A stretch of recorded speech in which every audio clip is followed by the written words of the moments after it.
So the budget went from 6 million to 14 million? Is that accurate? Yes, it is.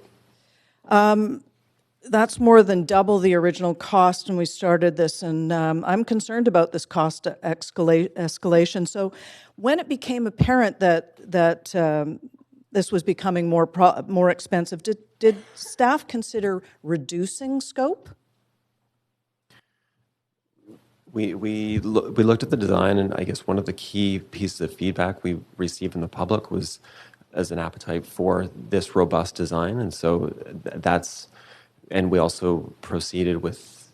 Did the public know that this was going to more than double the cost of the park? Was that one of the variables that was asked of them? Would you approve this if it was going to cost twice as much money? We did not ask that specific question, no.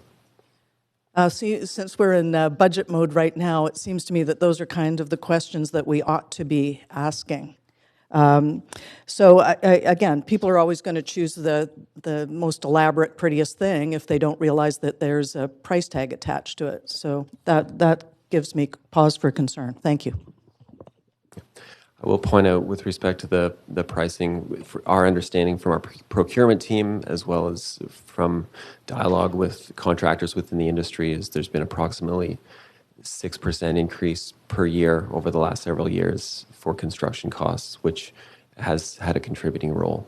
I don't doubt that, but no one said, well, maybe we should simplify the process instead of making it as elaborate as it is. Is this a question, Councillor Hardwick? Point taken.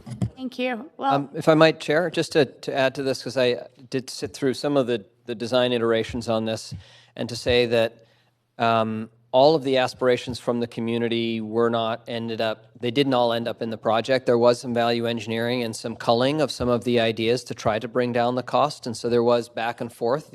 Some of the designs were even more expensive. So I just want to say it's not that we just went with exactly what the public wanted and came out with a design. There was the Parks team went through a pretty robust process and with the contractor to really go through and sharpen their pencils as well as to eliminate elements that weren't essential to the core part of the design. So that there was a value engineering process that did go forward. Well, I'd suggest that maybe that should continue. Hardwick?